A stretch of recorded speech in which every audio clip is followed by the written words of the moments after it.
structure it just so everybody knows who just joined us. By the way, over 10,000 subs on YouTube. Thank you so much. A lot of you last night did us a massive favor, and you got on your phone, you went to YouTube, and you clicked the share button, and you sent it to a buddy of yours, a couple of LSU Tiger friends of yours, and you said, hey, man, I listened to this dude. I have no idea if he's right, wrong, or indifferent, but at least he's ugly and entertaining. Can you do me a favor and sub to this guy's channel? He's funny as hell. Maybe I am, maybe I'm not. I don't know. But in that, you did it. Do us a favor and do that again tonight. We greatly appreciate that. But in case it's your first time, this is how we structure it. We tell you in order of everything that we saw from beginning to end in LSU's football practice. We turn right around in that, and in that practice report, I will give some opinions. But after that, we will give opinions. What are some things that stood out to me? What are some things maybe we didn't talk about in the practice report that didn't get jotted down, or things that we want to hit on? We are going to talk about that as well. We'll come back. Brian Kelly addresses the media.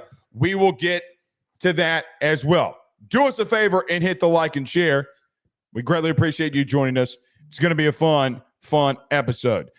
Chase on YouTube says the 318-31 Great is in the building. Yeah, where is everybody watching from tonight? Let us know in the comments where you're watching from.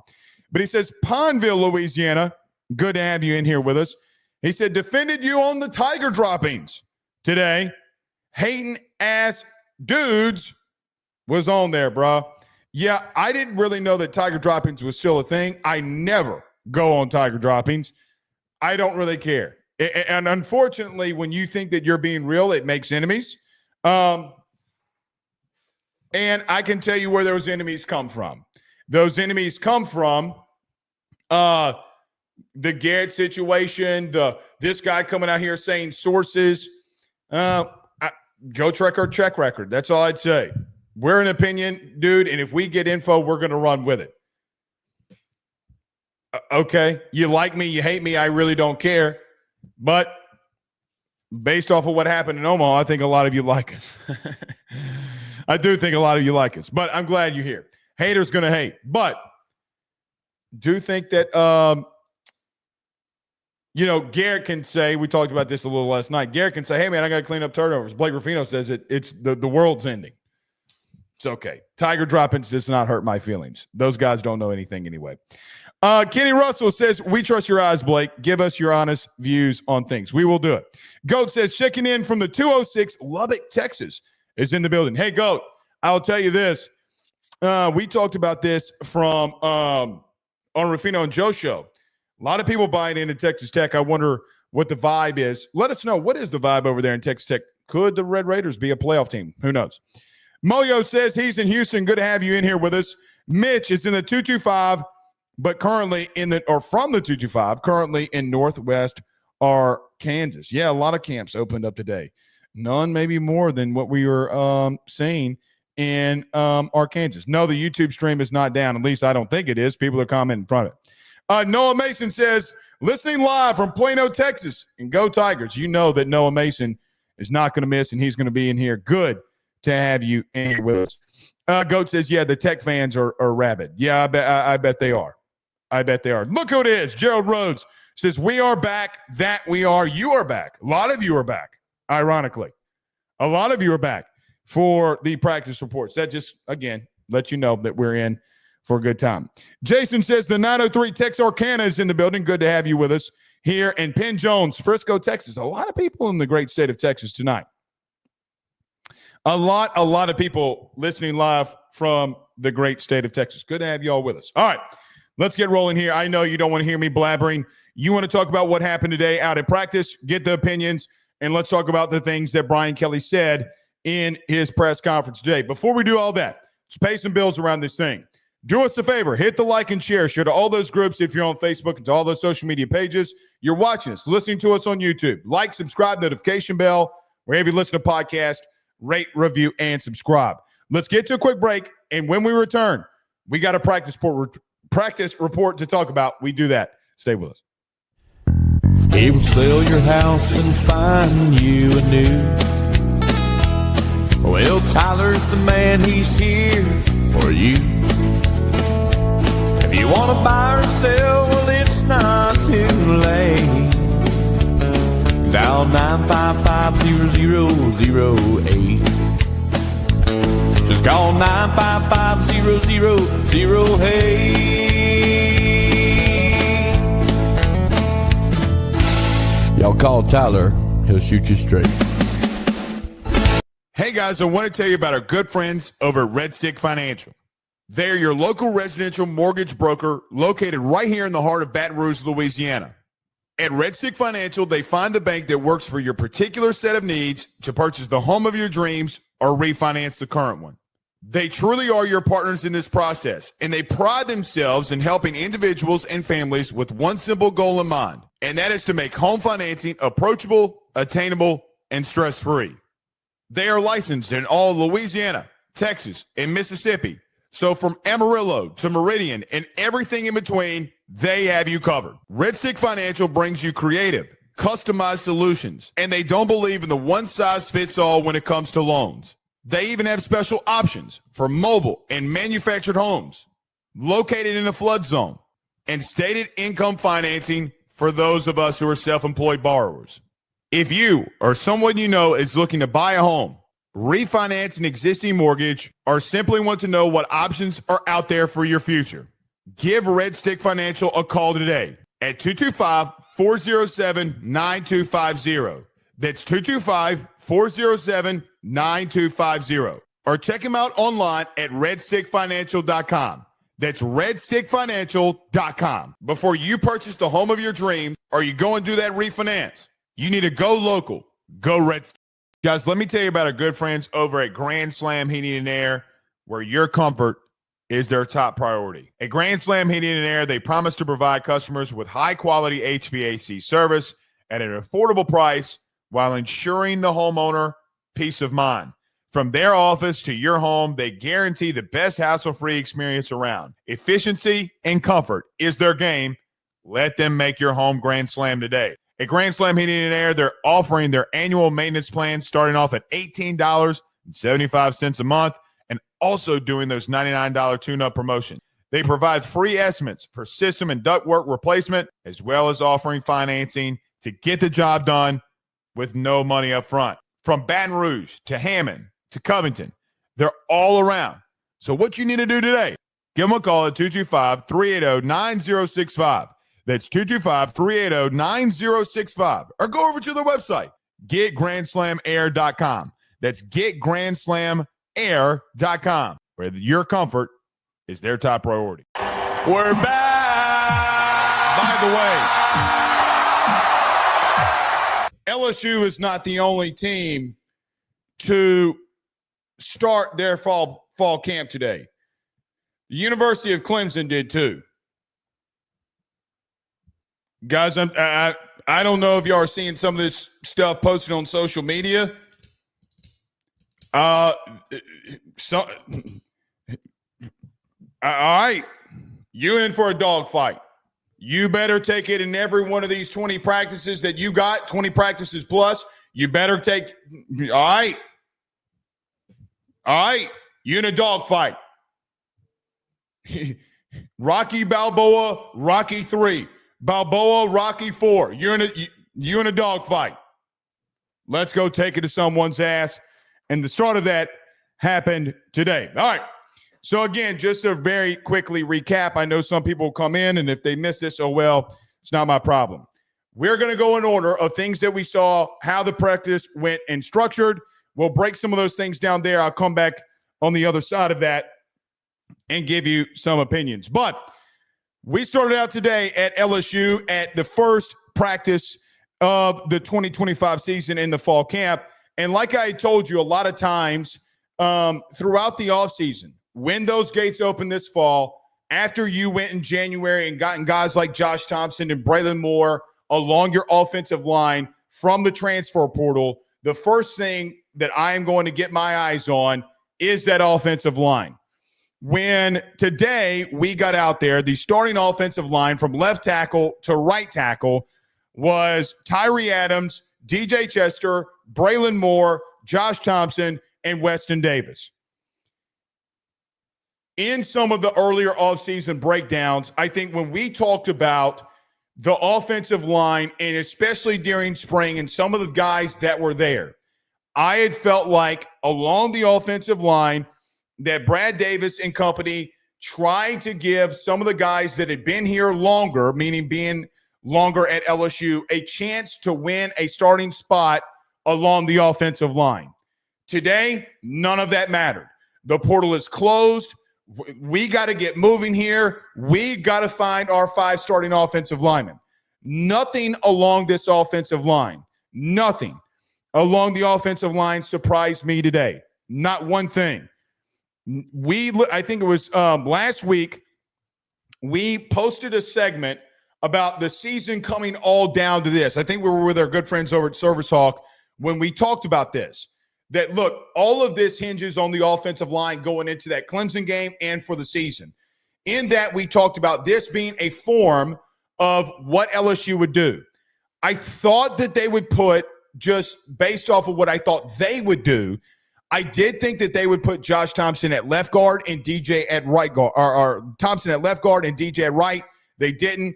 Chester's at left guard, Thompson's at right guard. He played right tackle, keep him on the right side. I get all of that. But it was interesting to me to see how they structured the second offensive line based off of that. And Brian Kelly did confirm this today. Where was number 57, Carius Kern, the very talented freshman? Now, very quickly, last night I kind of gave a little hint in reference to, I think that LSU already has someone hurt. Today, Solomon Thomas, the big guard, the number 1 interior offensive lineman, going to be out for the month with a broken ankle.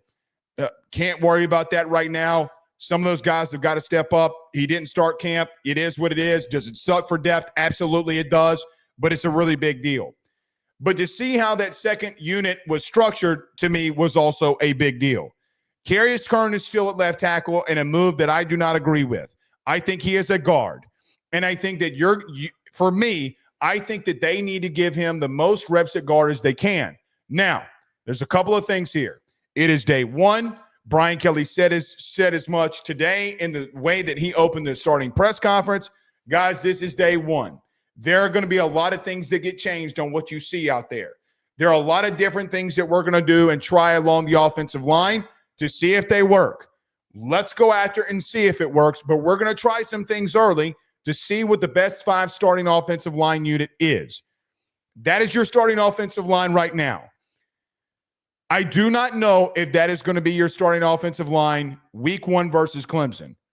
At this exact moment, based off of having day 1 and based off of what you did in the portal and based off of the personnel that you had returning in Adams, Chester, and Davis, I 1,000% believe that as of right now, this would be some form of your offensive line unless things do not go the way that LSU is currently anticipating them going. Now, Carius Kern was still at left tackle, a move that I just don't agree with. It tells me a couple of things. Number 1, it wasn't just a spring thing. That number 2, they think he's athletic enough to play at that position and good enough to hold up at that position. And Brian Kelly did say today that he is going to battle with Tyree Adams for that left tackle position. I think Tyree Adams is going to win it. But what LSU did at center with the second team. Now, at center with the second team, Brendan Augustus was the second string center. I do not believe that if Braylon Moore, who may and more than likely be your starting center, goes down, that Augustus, who was a walk-on, and by the way, doesn't mean anything, but if the kid can play, it doesn't matter, but was a walk-on, I don't think that's going to be your second center. If anything happened to Braylon Moore, DJ Chester's moving over to center. No bones about that. So I don't want to get people lost in some of the things that got posted today of, oh, man, Augustus was out there running with the second team. By the way, just quick note in that, he didn't play bad at all today. He looked good. So we'll see there. You had Bordelon at right tackle with the second unit, and then you had Paul Mabinga at left guard. In just a moment, we're going to talk about this second string offensive line, and it's day 1 without any pads. So a lot of things can happen. Things can get easier and better, but the second unit, the second wave, the depth of this defense completely overwhelmed this second team unit. There was nothing today that told me that any one of those five in the second unit, maybe besides Carius Kern, who, by the way, did give up a sack today in 11-on-11 versus Gabe Rutherford. Nothing signified to me in day one that this won't be some form of your offensive line unless Carius Kern is moved in there at some form or fashion to any form or fashion. I think that for the bigger part of this might be the unit that you roll with. Maybe it's Paul Mabenga. I don't know what LSU will do at tackle at the current moment. Right or left, I feel highly I don't want to say this. I feel very confident that Tyree Adams, of all the offensive line, regardless of where they are in this pecking order, he's the one I feel the most confident in of he's not getting moved. That's where I sit on this, but it was the first unit that we talked about all offseason. For me, I like that unit, but they got to get a little bit better, and they better get better quickly. So LSU goes through some warm-up team drills. We posted some of this on social media. They're just going on air, and they're throwing the ball around, running a couple plays. But then LSU immediately after running a couple plays offensively go into an individual period, an individual drill period, where they're working on tackling, where they're working on blocking, footwork for quarterbacks, route running for wide receivers, DB stuff with Corey Raymond. Jamming at the line of scrimmage was a big deal today for Corey Raymond. Just wanted to throw that out there. But every year that we've done these practices, in the individual drill portion, I always go in the beginning start of camp, guys that are just athletically standing out. So other than the offensive line to start practice and other than the order that they're in and they're running plays on air that meant nothing, that's the biggest news that we had of the practice. Secondly, in this drill work, there are a lot of new guys that we have not really gotten to see yet. AJ Halsey being one and others. But here are a couple of guys. Here are 6 players to me in individual team period or individual drill period, that stood out to me a lot. Harold Perkins is number 1. Defensively, the first thing that I went to do is look at number 7 and watch him very closely. Speed, agility, burst. Guys, I got to be real with you. On day 1, the first step from Harold Perkins, I don't remember it, or I don't remember him being any slower. Okay? Like, I don't mean like, what I mean is, let me back up. Let me retract. I don't remember him having this much burst in some instances. I thought today, athletically, I felt as if with a lighter Harold Perkins, for me, this might have been the Perkins that we saw as a freshman in the sense of, dude, this guy might be the best athlete on the field. He looked lighter. He looked leaner. He looked extremely explosive. There were a lot of drill work with Lance Guidry, who's an analyst, which analysts can coach on the field now, and Blake Baker, where, number 1, I do think they're building his confidence. I thought Harold Perkins looked really explosive today. Last year and the 2 years, especially last year when Perk put on some weight to try to be in the inside, I'm not saying he was slow or anything to that regard, but he moved a little bit different than he did as a true freshman. Today, I do not get that. Today, I saw someone who had a lot of explosiveness and was ready to go. So, number 1, Harold Perkins. Number 2 is Chris Hilton. Guys, we're going to go through this again. And I know that Chris Hilton and your thoughts of him, can he stay healthy? None of that matters. That dude can fly. He can just flat out fly. The individual drill period for me in talking about Chris Hilton is not just Chris Hilton. I think it was very obvious with Jelani Watkins, with Barian Brown, with Nick Anderson, who was in this drill work, going through concussion protocol because he had an accident.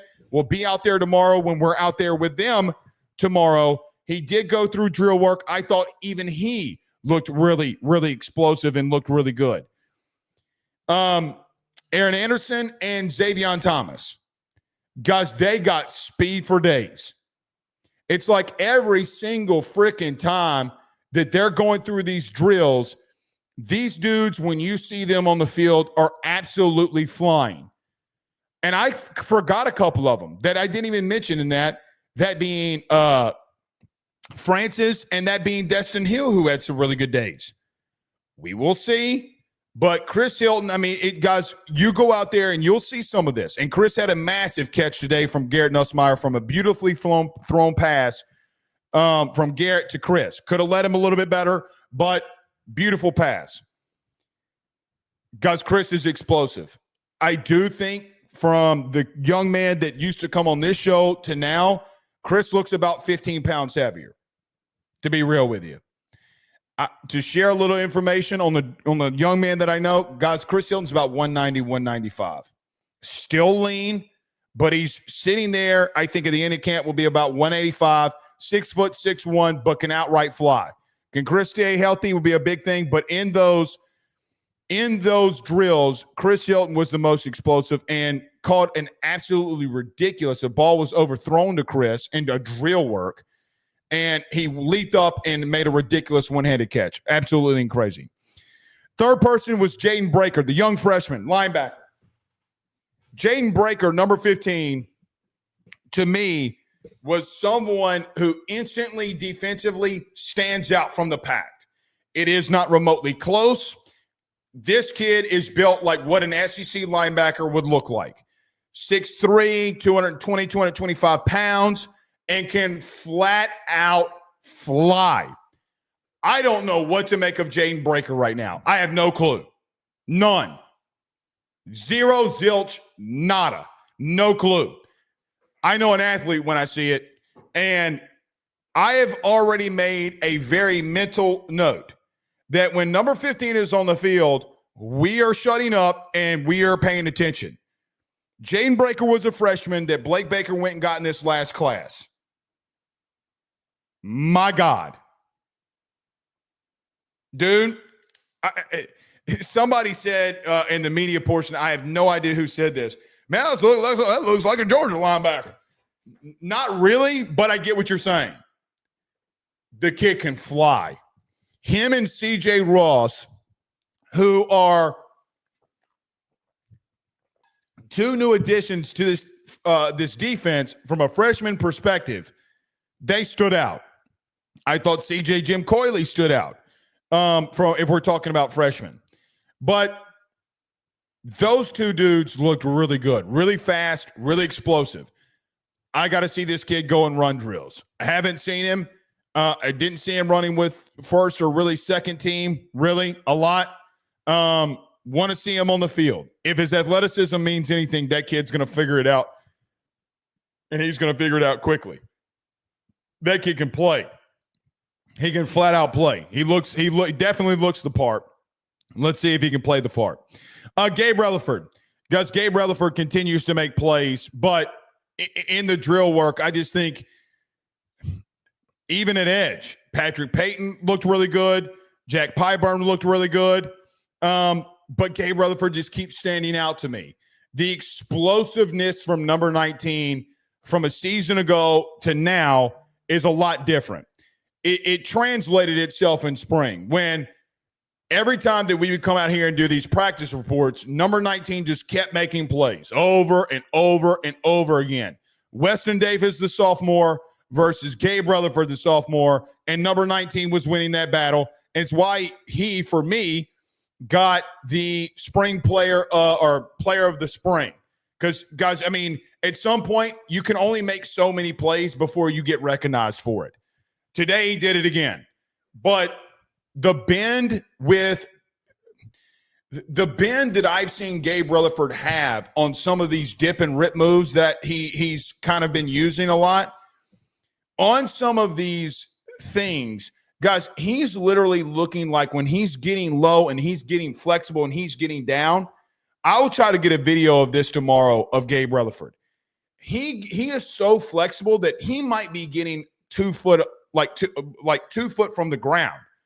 Like he has legitimately perfected some of this and kept his balance and exploded up. He looks really good. That whole edge room and that whole edge unit, guys, they're going to be rotating it in there like a Catholic priest with the little bread things that you get for communion. I mean, they're going to rotate in and out, in and out. As soon as they're in, as soon as they're out. That whole room is still very talented. He stood out. Deshaun Spears. I feel like Deshaun Spears stood out for me. In the standing out part, okay, I think he looks like he's put on more weight. He was running as the first guy in the safety drill unit. Guys, he is long. He is 6'3", 200, 210, 205 pounds, whatever it may be. He's got a lot of range. What are they going to do at safety? Now, we'll talk about later who the guys were at safety to start 11 on 11s. They rotated a lot. From just my eyeball test right now, I think that Spears, I would try to roll the dice with Spears more than some of these other guys. Let the long, lanky safety, not trying to be like Hugh Freeze and say long and girthy, pause. But if you hadn't seen that, y'all need to get to it. But for me, it's just the length. He reminds me a lot of the body style of a guy at safety that Brian Kelly had at Notre Dame, that being Kyle Hamilton. I don't know if he's a first-round pick or first-round player like Kyle Hamilton. He certainly has the frame for it. Need him to take a big step. He ran with the ones at safety. So if you looked at the safety room, a lot of times it is number 10 taking reps. It did feel like from Blake Baker, who was a part of a lot of these drills, and Jake Olson, were really paying attention a lot to Deshaun Spears. A lot. There wasn't any other safety that I saw them talk to more than number 10. Can he take that next leap? It's going to be a very interesting conversation, and I hope that he does. In the practice, the starting first offensive or defensive line went Jack Pyburn, McKinley, Bro, and Relaford. LSU went on their first 11 on 11s, ones versus ones and 11 versus 11s. The defensive line was Jack Pyburn, Don McKinley, Ahmad Bro, who's number 16 this year, and Gabe Relaford. Guys, I got to be real with you. I think in all of these practice reports for the defensive line, it's going to be about what the day dictates. Because I think they're going to rotate so many guys in and out of there up front that it's day one. I'm still going to give an update along what the defensive line looked like. But guys, in spring, they ran in and out and changed up different things that they were doing based off of the play that the offense was running. The good thing about that is, and I guess we can stop here. We're barely through this, but we'll run through some of this. Guys, they have depth. They have depth along their defensive line. I have no idea the combinations of ends. I do feel pretty confident that it's going to be McKinley, Bro, Sadir Mitchell, and Jacoby and Guillory that are getting all of these reps with the first team along the interior defensive line. But, guys, they're rotating everybody in there. And, by the way, Bernard Gooden is in there as well, the defensive tackle from South Florida who had a massive, massive day. But, guys, pick your poison on what Blake Baker's trying to do and going to do. Guys, they got a lot of dudes that they feel like they can play and they can rotate it in and out of there. If that is the case and you're keeping guys fresh and you're able to rotate in and out, and you feel like that you have that much production and talent along your defensive front, guys, then you're going to make that leap to a top 30 defense. So LSU goes into 11 on 11 period today. I wrote down the defensive line, but Bernard Gooden, Bro, Peyton, and Sadir Mitchell all rotated in with the first defensive line. We're literally after the first play of this first 11 on 11 period that we're about to talk about. At the second play, they had a brand new defensive line in there besides Gabe Relaford. It is what it is. They feel like that got depth, and they're going to rotate a lot and try to get some things rolling. That's what they did. Ones versus ones, though, 11 versus 11, the first team period that we saw of the fall camp. Pistol inside zone run by Caden Durham gets stopped by Don McKinley in the backfield for a tackle for loss. My man looked explosive. We're going to get to the Brian Kelly comments about Don McKinley later in the show. I like that. I like that. Caden Durham took the handoff and Don McKinley was literally right there to wrap him up. First play from the line of scrimmage, beating DJ Chester inside, getting to Caden Durham was Don McKinley. Very next play, Caden Durham, a dive or zone read right, zone read 32, zone read, whatever. Dive run for 9 behind Josh Thompson. So as soon as they got tackled for a loss, they responded, running right at him and getting 9 yards. Guys, I will be real with you. Really good teams, by the way, just to throw this out there on the first 2 plays, really, really good teams are tit for tat. When you're really complete, you get a big defensive tackle that gets a tackle for loss. Very next play, you run the same exact play, and you get 9 yards. It's normally how that shit works. It's what happened on the first 2 plays. Xavion Thomas was rotating in with the first team unit and caught a hitch route on Mansour Delane for 13 yards, moved the sticks. One thing about that, when we talk about Mansour Delane today, at any given point you hear me say, so-and-so caught a pass on Mansour Delane. At any given moment, just assume, because this is what happened, he was immediately tackled. There was a lot of good coverage by Mansour Delane today, but as the old saying goes, a perfect throw will beat great coverage. The first pass of the day from Garrett Nussmeier was a hitch route to Xavion Thomas, right in his chest. Beautiful, beautiful stuff by Garrett. Had to put it, the coverage was so tight on Thomas, had to put it in only a spot that Mansour Delane could not get to. He placed it there, and Mansour Delane makes the tackle, but you get a first down. A tight end screen right up the middle. Bauer Sharp is in the slot. They run a screen to Bauer Sharp right up the middle. Whit Weeks spells Braylon Moore and is able to get a tackle for loss on the tight end, Bauer Sharp. Beautiful read by Whit Weeks. Kind of felt like he knew it was coming because of how he read it, but a fantastic play by Whit Weeks for a tackle on Sharp for no gain on a tight end screen. Berrien Brown, a fade route to the end zone by Garrett Nussmeier on Ashton Stamps from the 35-yard line. Bang, tutty. Excellent coverage by Ashton Stamps. I shouldn't say completely excellent. He did not have his head turned completely. He was starting to turn his head when the ball was caught. However, he was all over Berrien Brown. So much that he was on him that both of them, after the catch, went to the ground. I thought it was a perfect throw by Garrett. Absolutely, back-to-back, absolutely fantastic throws where only your receiver could get it. Started off the day, Garrett on fire, man. Legitimately. Blake, you're talking about a fade route and a hitch route. I don't give two Rudy Poos. You had some really tight coverage on 2 good receivers and a fast, speedy dude in Berrien Brown that Ashton Stamps is going stride to stride for. A lot of you have told me that Berrien Brown might be or maybe is one of the faster wide receivers in the country. He got a 99 speed on College Football 26, by the way. That's neither here nor there. In that, he was right there stride for stride with him. I would consider it good coverage, not great coverage, really tight and good coverage. Play was just made by Berrien Brown in the back of the end zone. Caleb Jackson, who does look a little bit slimmed down. You know, LSU on this, by the way, they give it, so when you go to practice, they give you a roster, whatever.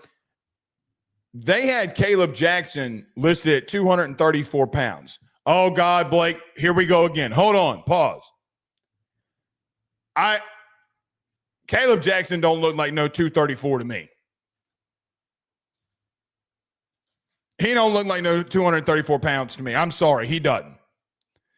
He looks like he's in the 220s. None of that really matters. Maybe he is 234. That man ain't no 234. I think that's what he is in the program. That dude ain't no 234 pounds. I'm sorry. He is leaner than he was a season ago. And if that's the case, he's not 234 pounds. But a swing pass to Caleb Jackson out of the backfield. Mansour Delane breaks the tackle or breaks the block away from Chris Hilton and makes the tackle on Caleb Jackson for no gain. Fade route from the 20-yard line to Berrien Brown. Ashton Stamps gets the head turned around and gets a PBU in the end zone on Barry and Brown. Look, again, tit for tat. Anything you can do, I can do better. And they did. Guys, you have 1, 2, 3, 4, 5, 6. You have 7 plays that started off in the first 11 on 11 period where 4 is won by the defense and 3 is won by the offense. You got a 9-yard run. You have a hitch route it's 8 plays. Excuse me, not 7. 4 and 4 is what they went. So very tit for tat, looked really good. The second team unit, Michael Van Buren was your second team quarterback. Guys, I would tell you to go over to our message board, ayssnetwork.com/groups. We put all of the practice reports in there so you can get it in copy, verbatim what happened at practice if you want it in there. Damn near play for play unless we miss a couple. The second team offensive line got abused. It was a rotation of what you had saw before. Bernard Gooden was in there. Patrick Payton was in there. Jamari Butler was in there. And Sadir Mitchell was in there to start off with 2s versus 2s. Guys, the second team offensive line got absolutely abused. First play from scrimmage was Michael Van Buren getting sacked. The very next play, he got sacked by Bernard Gooden. Patrick Payton, the very next play, sacked Michael Van Buren. Guys, he had zero. He had no time. Zero. This ain't on Michael Van Buren. 0 time. But back-to-back plays to start off the 11-on-11 where they got 2 sacks. Colin Hurley, immediately comes in from Michael Van Buren after those 2 plays. In those 2 plays, a fade route to Colin Billiot on the outside and a beautiful throw by Colin Hurley was dropped on the back shoulder by Billiot. Guys, Colin Hurley can spin it. I don't know whatever's going to happen with him at LSU, but if you're playing 7-on-7, if you're playing flag football, I don't care. Maybe he doesn't do it in college. I don't know. Go recruit Colin Hurley because this dude could really spin it. Beautiful throw. Back shoulder to Colin Billiot, can't make the grab. Caleb Jackson, swing pass to the my bad. That was the other first team period. Swing pass to Barry that is read perfectly by P.J. Woodland and is broken up. It almost got picked off by P.J. Woodland. Just abused. It was really bad. DJ Pickett, fade route by Colin Billiot, PBU by DJ Pickett. Second team offense looked horrendous. It was bad. All day it was pretty bad. 7-on-7 it was bad. Second team offensive line and pass pro was bad. And I'm not gonna point out some of the things, but guys, it was brutal. So second team offensive line went Carius Kern, went Paul Mabenga, went Augustus, Cohen Eccles at right guard, and then Bo Borderline at right tackle. They had a bad day one. They had a very, very, very bad day one. So it is what it is. All right, 7-0 versus 7. So LSU was in the indoor facility, and then they moved outside. We were able to see the stuff in the inside. Then we had to walk to the practice field. We were not able to see the first 7-on-7 period by LSU with the first team. The second team, I decided today that I was not going to put it in the practice report. When we got out there for 7 versus 7, it was the second team receivers and second team DBs. Guys, one pass got completed, and then they had 4 straight passes that got completed that were all check downs to Harlem Berry. There was a no-fly zone. So good for the defensive unit and good for the DBs that were made up of Deshaun Spears. DJ Pickett was a part of that. Jackson, the Florida transfer, was a part of that. AJ Halsey was a part of that in 7-on-7. Guys, it was not good. It just wasn't good. Nobody was open. Quarterbacks couldn't get anybody the ball. Perkins at the end of this, of the 7-on-7 with the second team, did come in at star and batted a pass up that almost got picked by DJ Pickett. It wasn't good. So in the practice report, if you're on the forum or you're in the group or the message board, whatever you want to call it, you're not going to see a 7-on-7 thing written down for LSU in 7-on-7 with the second team. I just decided not to put it in there. It was that bad. We'll see what happens tomorrow, and hopefully they're able to make amends on what happened today. But there was a 7-on-7 with the first team, and the first play that we saw was Chris Hilton lined up in the slot. A fade route to Chris Hilton on Javian Toviano on the sidelines, where Chris is leaning out of bounds and catching the football with 2 feet in. He makes the catch all the way through, and a beautiful throw by Chris Hilton, beautiful throw by Garrett Nussmeier to Chris Hilton for a 35-yard completion on the inside fade route. Xavion Thomas on a drag route on P.J. Woodland goes for 15 yards. I mean, Xavion in the slot just beat P.J. pretty bad there, and he was able to get some steps on him, and it went for 15. Deshaun Spears wound up making the play after that. Barian Brown, drag route for 6 yards. Witt and Wes Weeks were on the tackle on the drag route. Thomas, quick hitch. Xavion Thomas, quick hitch on Ashton Stamps, goes for 3 yards. Almost got incomplete. He had to double catch it. Really good coverage by Ashton Stamps. Probably the play of the day did come in 7-on-7, and this next play that we will talk about was Garrett Nussmeier throwing to Tyron Francis, a.k.a. Manchild, number 83, on a fade route. You have 2 very electric players that were going up against each other, 2 high-profile names, and Francis and DJ Pickett that were going up against one another, 1 versus 1. Fade route, no help. DJ versus Francis. In the fade route, Francis has to jump, in which DJ Pickett jumps with him and is literally in his lap trying to make a play. As he's putting his hand up, DJ's trying to turn his head around to knock the ball away. Francis is up in the air and over his back catches the football and is able to come down and secure the catch. First down. Absolutely ridiculous throw by Garrett. Absolutely ridiculous catch by Tyrone Francis. Now, let me stop right here with Francis. That's the 3rd time that we've seen him, whether it be spring, whether it be, or I say high school, but whether it be spring or whether it be today. There was another catch that we could not see at the end of 11-on-11 that I'm pretty sure was him, where he is running an out route and the ball by Garrett is thrown behind him, in which he one-hands it and catches it and gets 2 feet in bounds. I don't know if that pass or that completion went all the way through. It did look like the defense was saying incomplete. From my vantage point, it looked like Francis had made the catch and secured it. That kid can play. He can play. So I am keeping a note out for number 83.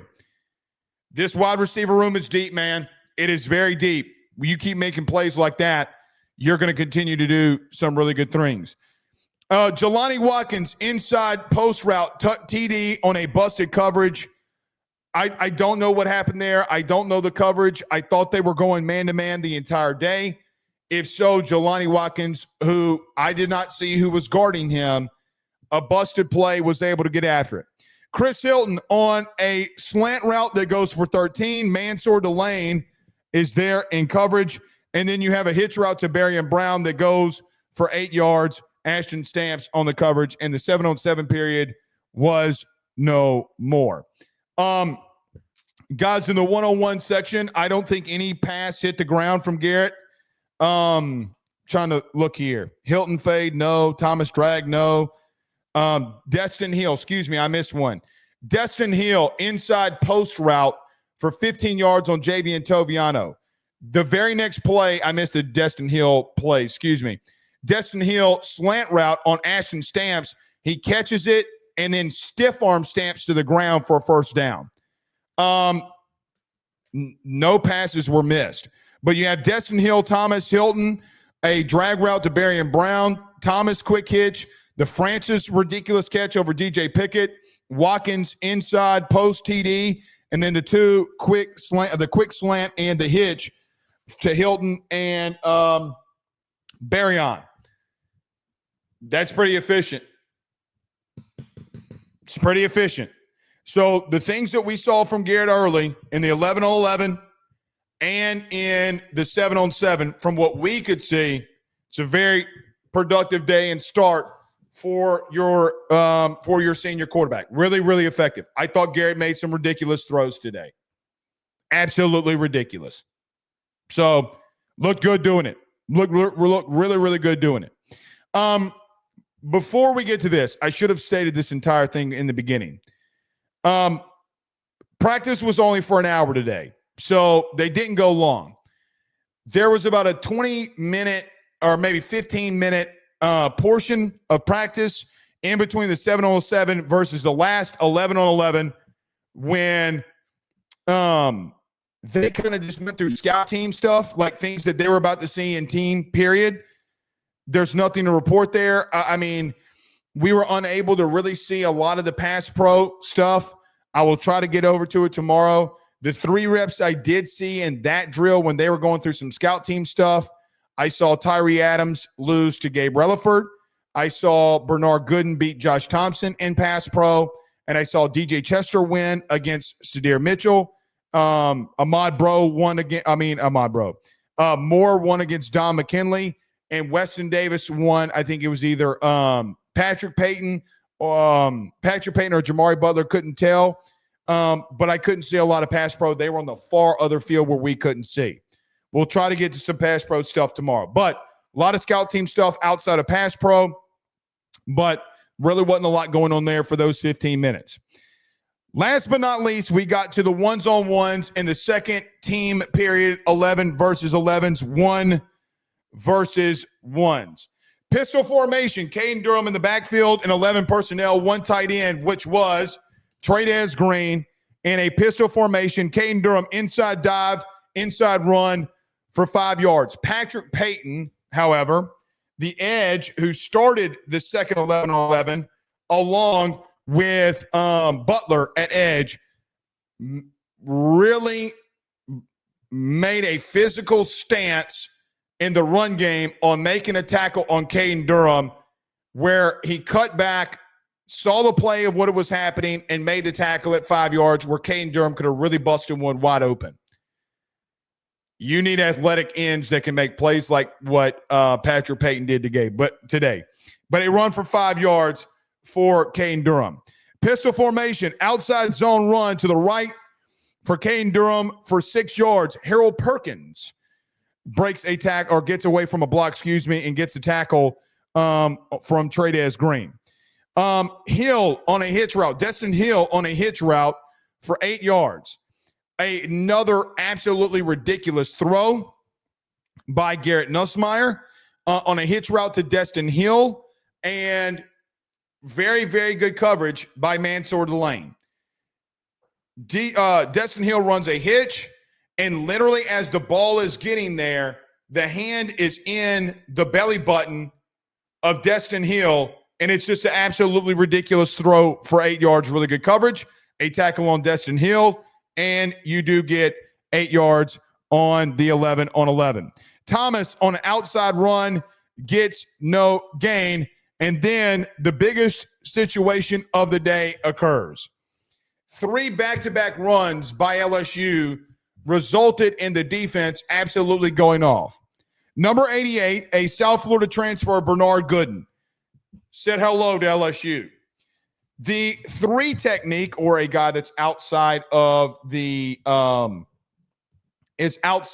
shoulder, right shoulder or left shoulder of the guard, in between the tackle and guard, I should say, absolutely ate everybody's lunch. Because the three straight plays that we saw after that was Bernard Gooden getting tackles for loss in the run game on Caden Durham, Caleb Jackson, and Caden Durham again.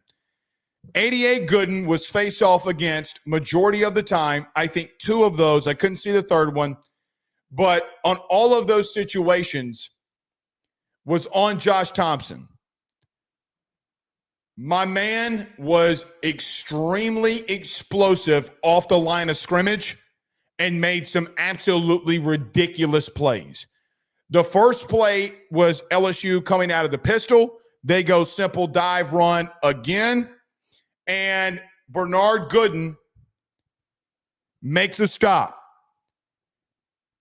Then they do another outside run, which he does a rip move on Josh Thompson, gets in the backfield. Harold Perkins in on a blitz. They get a stop on Caden Durham again, but Bernard Gooden is the one there that is first. And then the last play that we saw before we were told that we had to go inside was the last run play, The last run play that we saw at the end of practice was a swim move on Josh Thompson and a tackle for loss on Caden Durham by Bernard Gooden. If it's worth anything, Pro Football Focus had their best players at the defensive tackle position that went into the transfer portal. Bernard Gooden was at number 2. There's a couple of things here I want to hit. Number 1, let's see what happens when pads get on, because they're not in pads. Number 2, if this continues to happen, we got to have a serious conversation.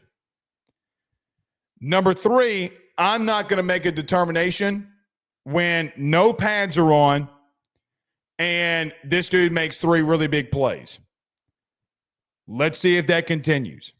But if it does, we'll see.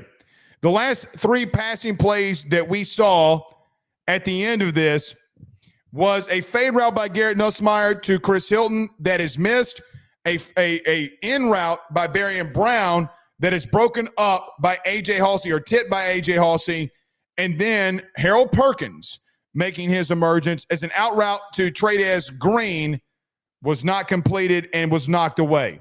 So you had some really good tit for tat here. Garrett was really on fire. A lot of really good coverage from the defense.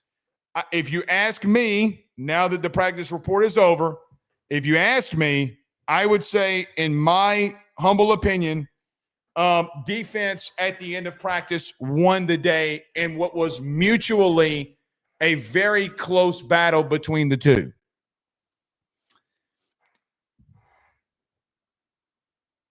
I thought that today's first day, as we ran all through it, was really impressive. It was a really, really good day.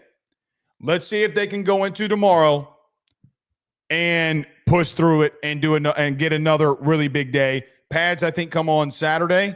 So we'll get out there tomorrow. They won't have them, and Saturday they come on. We'll start making a lot of sense on Saturday when these things start coming in. All right, let me do this. Let me Cheetah Turner says, relax, man. It's the first day. Did I come out here and say that this team was winning the national championship? I said it was a good day. I ran through the whole practice for you. I literally just said to this imbecile that on the Bernard Gooden situation that I'm not making any determination on a team in a situation where guys don't have pads. The literal thing that I said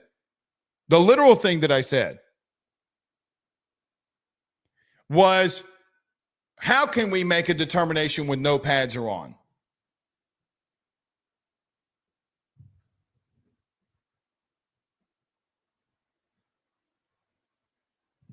I don't know.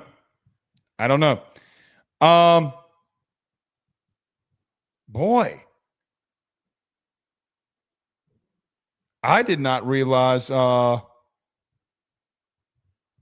did not realize that I was getting absolutely abused in the chat. Frank says Blake is in midseason form. Fall football is a depression killer. Go Tigers. Man. Whew.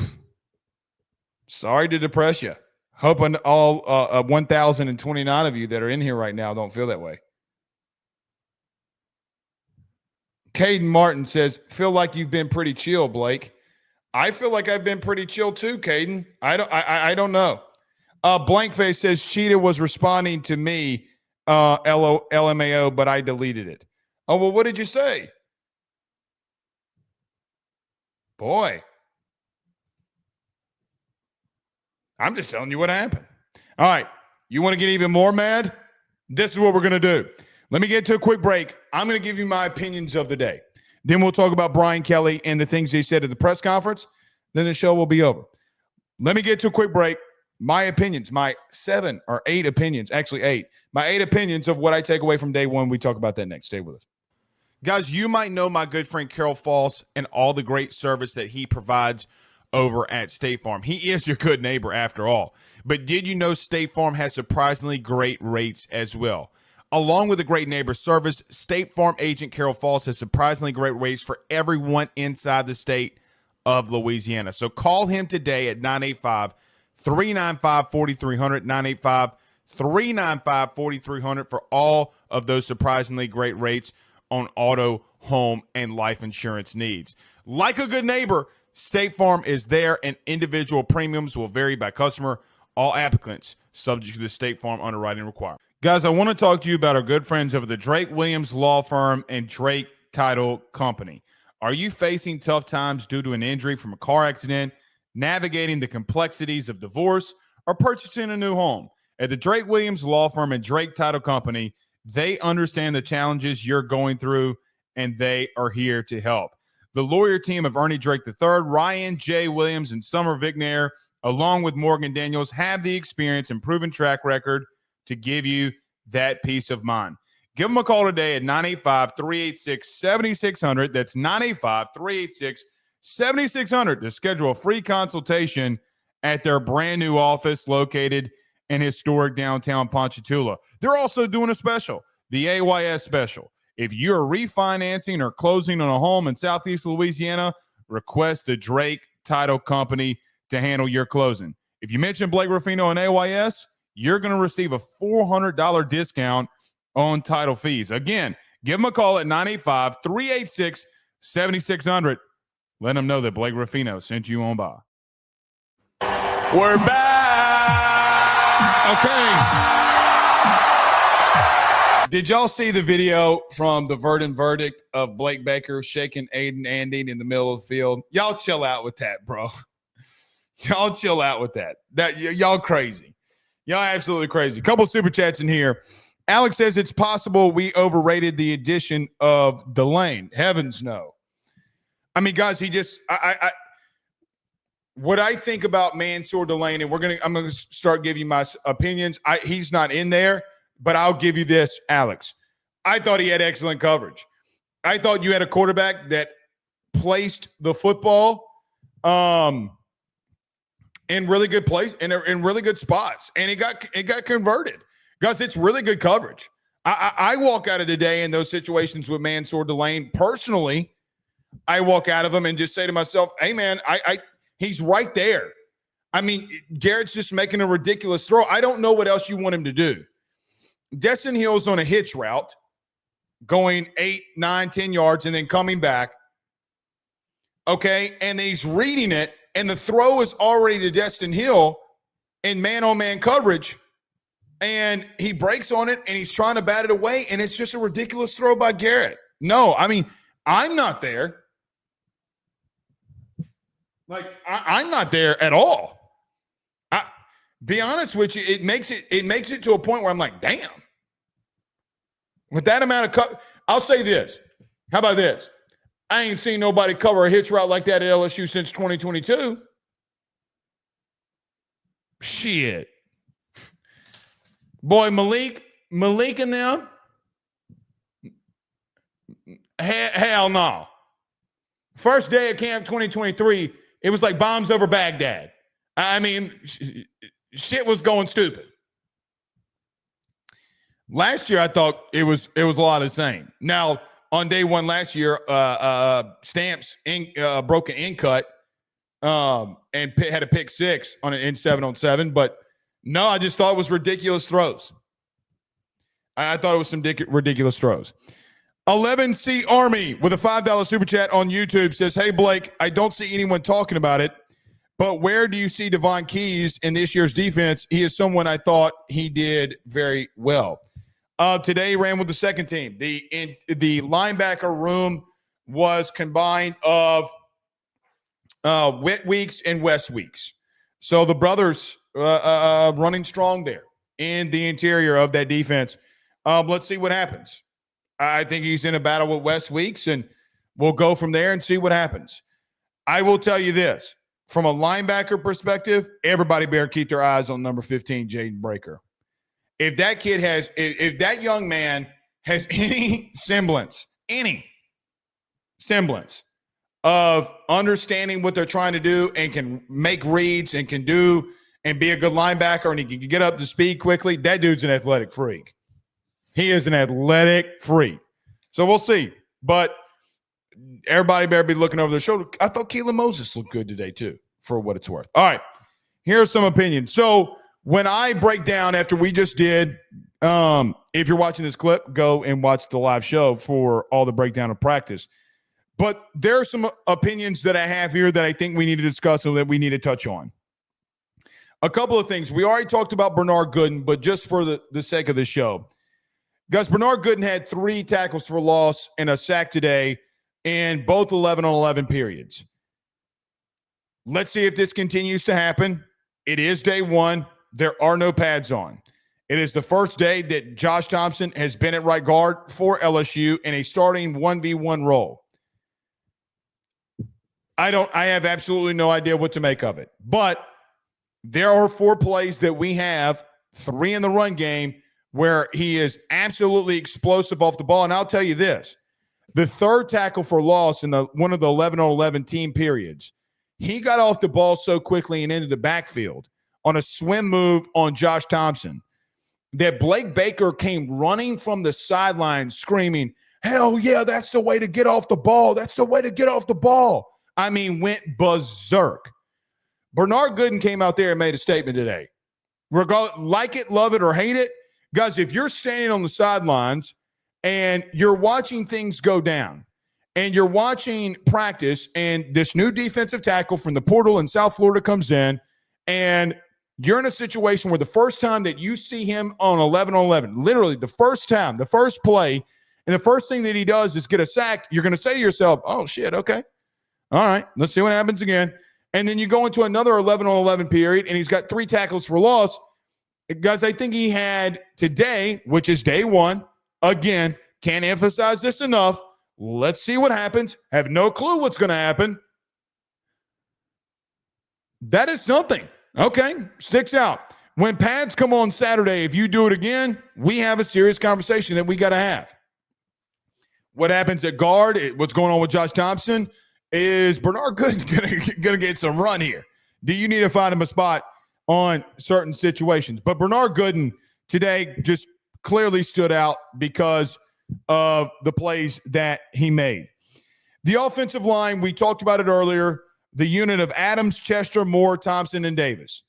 I thought in a lot of pass pro situations today with the first unit, they stood strong and they were firm.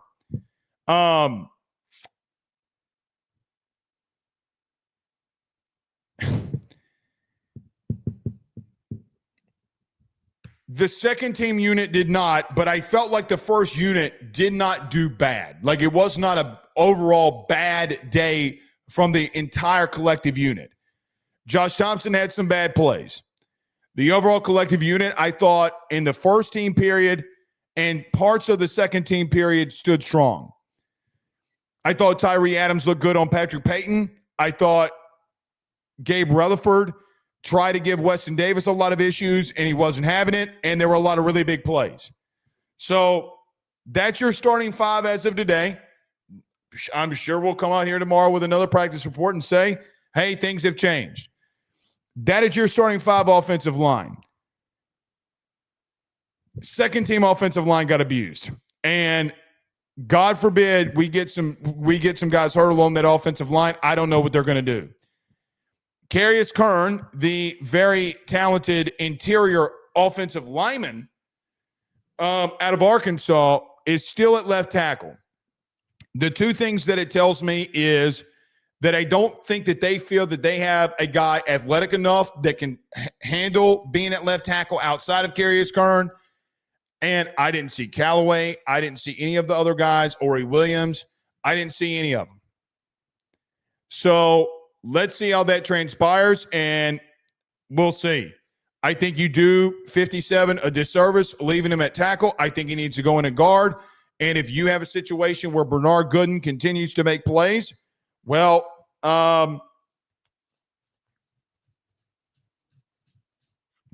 we got a conversation to have. Do you bring in Paul Mabenga and move Chester over to right guard? Do you give Carius Kern a chance here? That's what I would want. I want 57. I want to see what 57 can do in the interior. It's just an opinion.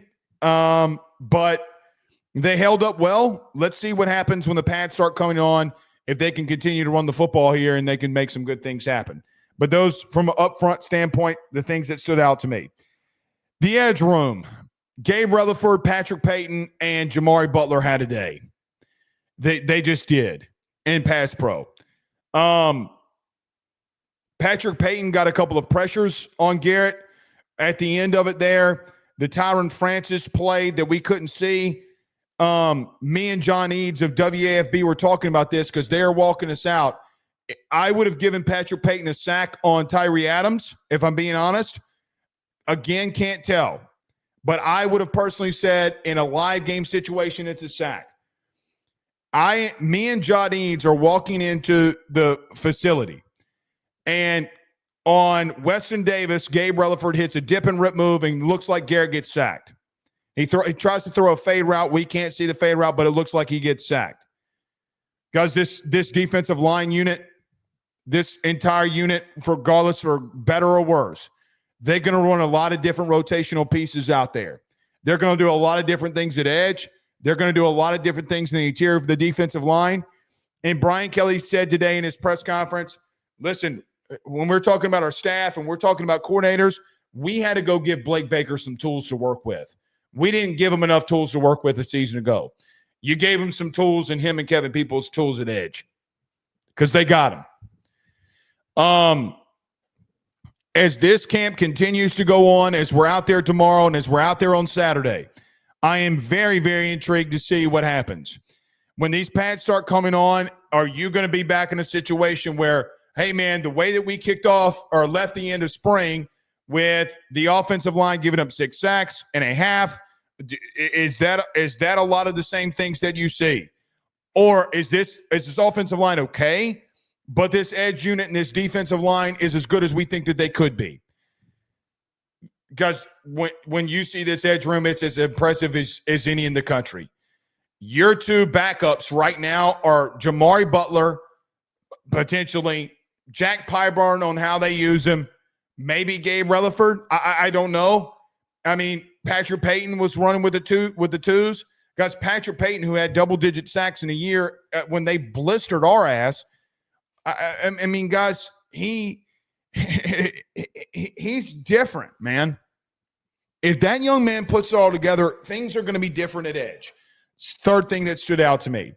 Number 4, Brian Kelly brought this up, and he brought it up twice. Guys, this wide receiver room is very deep. They got talent upon talent upon talent upon talent. They got speed upon speed upon speed. The way that they rotated the receivers today, there was a lot of different combinations between 4, 5, 6 guys that now I think will be 7. As they start to dwindle down this room of guys that will run majority of these plays, there are going to be some specific formations and situations where there's going to be a 3 different combination of wide receivers. The best way that I can explain it is, remember during the prime Drew Brees, Sean Payton days, when in those days you would see different formations for different situations with different personnel at receiver, whether it's Lance Moore, Devery Henderson, regardless of who it was, regardless. and you did different things with different receivers based off of formation and the play that you're calling. Different base packages that, remember, Sean Payton talked about this, where he'd say, India, India, India. And a different form of formation of receivers that maybe not your three best receivers would run out there, but a different formation and combination based off of what you're trying to do. That is what LSU is doing at receiver right now. I have seen during spring and I have seen during fall camp in day one, there had to have been probably 7 to 8 different receivers in different formations in different situations. Guys, they are, I don't want to say they're loaded, but they got some serious speed and guys that can play. Tyron Francis made a really ridiculous catch on a 5-star today that was beautiful. Chris Hilton, Barrion Brown, what does Nick Anderson from Oklahoma, when he's in here healthy and he's going in 11-on-11 and 7-on-7 tomorrow, what does he provide? Xavier Thomas, Aaron Anderson, which Brian Kelly said, listen, we know what Aaron Anderson is. We're not trying to get him hurt. And I respect that. And Aaron made some ridiculous catches in one-on-ones. Bottom line remains, guys, they are loaded, I feel like, at receiver. And Garrett's got a lot of toys to play with. He's got a lot of weapons to throw to. So I know BK brought it up, and I guess we can even talk about it. He talked about Nick Anderson being in the concussion protocol. He talked about the wide receiver room. It's like, look, man, our biggest advantage is we're going to try to take the top off of defenses. Good. That means that you got to go into some really light boxes and hope your offensive line stands up. But guys, they got wide receiver depth for days. BK said he felt like he had 8 receivers that they can roll in and out of there. That's an exact quote. Guys, I don't know if he's wrong because 8 rolled in and out of there today. They're deep there, man. A lot of guys with a lot of intrigue. Let's see what comes of it.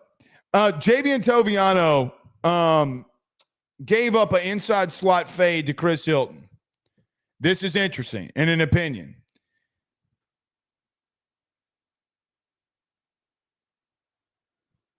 When Javian Toviano gave up the slot fade for 35 on Chris Hilton, A.J. Halsey from Houston came in.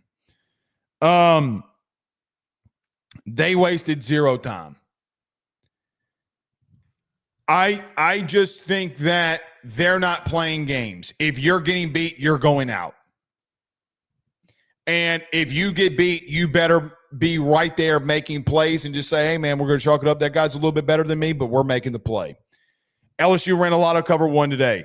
And it's not necessarily the simplest when the entire offense and the quarterback and the OC knows what you're running. But they were making some plays. A.J.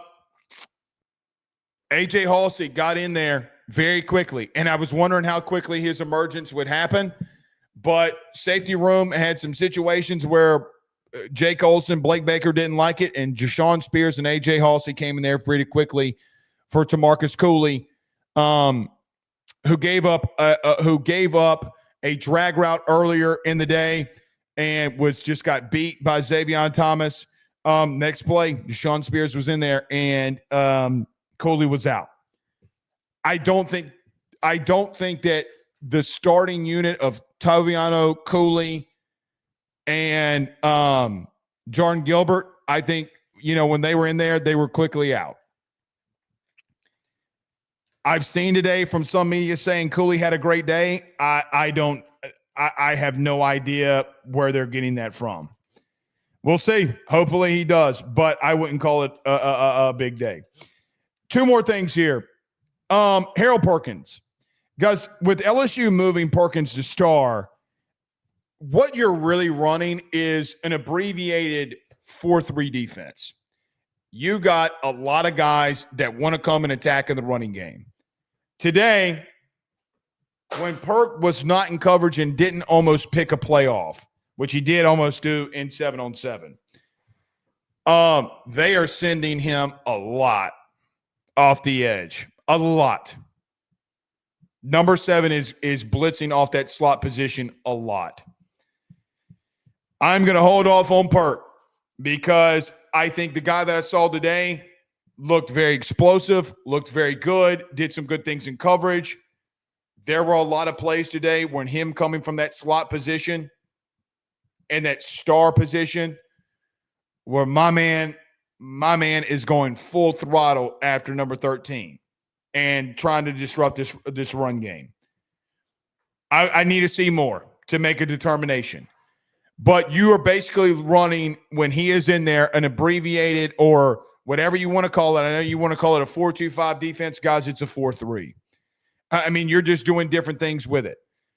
If you notice today, I did not say one time that Trey'Dez Green or Bauer Sharp caught a pass outside of the middle screen to Bauer Sharp.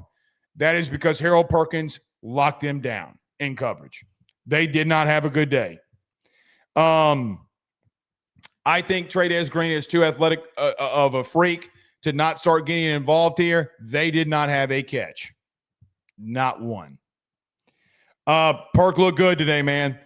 If you are going to send him off that edge as much as you did today in day one, what you're going to do in the real season. So, like what I saw from Perk. Last but not least, opinion on running back. Yeah. So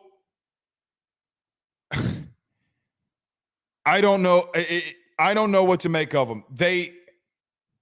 I thought Caden Durham looked a little bit more explosive than what he was at the end of the season. Fully healthy, ready to go. Keep number 29 upright. A lot of plays that they were given today were blown up, and they couldn't make a play because of really good defense. I need to see more because we got to focus in on this running game and see what happens. But really good stuff today, I guess, from the running backs based off of what they were given, but we'll see. If you're asking me my determining overall factor in all of this, the three biggest things that I walk away from this are simple. What's going to continue to happen along this offensive line? What is going to continue to happen with this defense? Are they starting to find their own? Is the talent that they have acquired and brought in as good as we think that it can be? I thought you had some really good coverage, even though Garrett made some ridiculous throws. You have a good quarterback making a ridiculous throw. What do you want to do about it? I think this offensive line continues to be the biggest storyline because in day one, you didn't give me any semblance of like, hey, man, it shouldn't be a worry for you. And we go back out there tomorrow and we figure it out. I say this a lot in baseball when we're doing the post-game shows for baseball. Every single game is a one-game sample size. Every single one of them. So when we're talking about this and we're talking about LSU, in these practice reports, guys, we will give you our overall opinion, but it's a one-day sample size thing. You got to break practice reports down by a one-day sample size and then go from there. How many guys, how many dudes really stood out in multiple days, and you go from there. But I think the offensive line continues to be something that we monitor, and we go from there. Garrett Nussmeier, and I kind of wanted to end the day on this because I thought that your starting quarterback in day one looked very sharp. I thought that Garrett made some absolutely ridiculous throws. I thought that they were put in spots where only his guys could catch it. And in some instances, he had some athletic freaks that made some athletic, freaky plays. He's got a lot of speed at wide receiver. He's got man-child that can go up on DJ Pickett and make a play that he does. Garrett looked sharp. Some balls did hit the ground at the end of team period, and that's okay.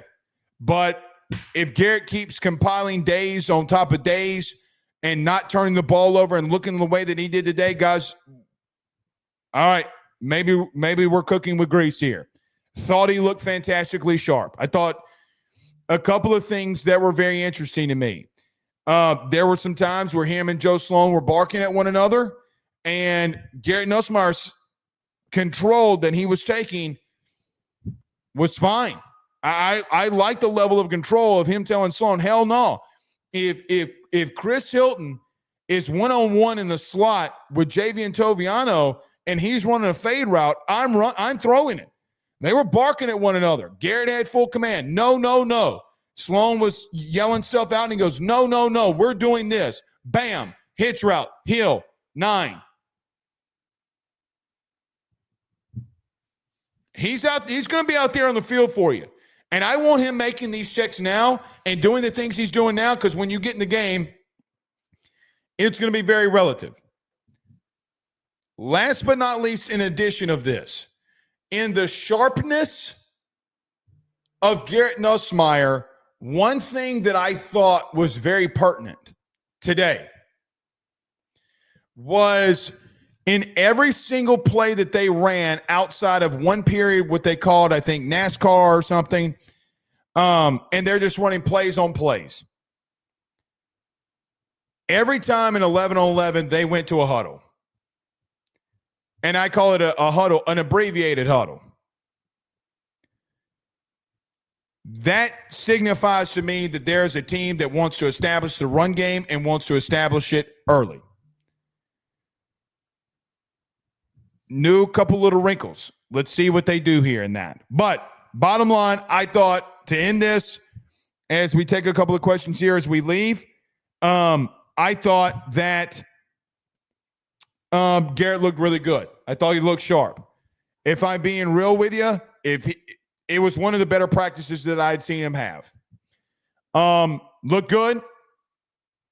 We'll see. Can you continue to compile it will be the big deal here. All right. Couple of quick notes here. Brian Kelly did talk today and spoke with the media and gave a couple of updates. I just suggest you to go listen to it for yourself. But I thought the Don McKinley quote from him was really big, saying that we ran out of weights for him to squat over 650. Dude's got a lot of talent. I hope so. Let's hope Big Don makes that second-year leap. And if you're that strong, man, I mean, let's see what you can do there. Also just talked about the depth of wide receivers, saying the growth for Garrett Nussmeier is a lot of mental and being tactical and doing the right things and knowing when to just eat a play and live for another day. Yeah. It's about right. All right. Let's get to it here. A couple of questions. 11C Hammer or Army. 11C Army says Perkins will eat at the star position with a $5 super chat, by the way. With proper help at safety with Halsey in 23, he had no help. I agree. Sent him off the edge a lot. Yeah, sent him off the edge a lot. So we'll see. H-Town Creole says Nuss never had a problem with ball placement. That throw against Georgia in the SEC championship game. Yeah, to Malik. Yeah, it was sick. It was absolutely nasty. He looked good, man. He looked sharp. I just think the decision-making today from him looked good or was good. Made some elite throws. And we'll see. Yeah, we'll see. Keep compiling them. Right? What happens under pressure? What happened? There's a lot to go into this. Guys, we're in day one, and we're back out there tomorrow.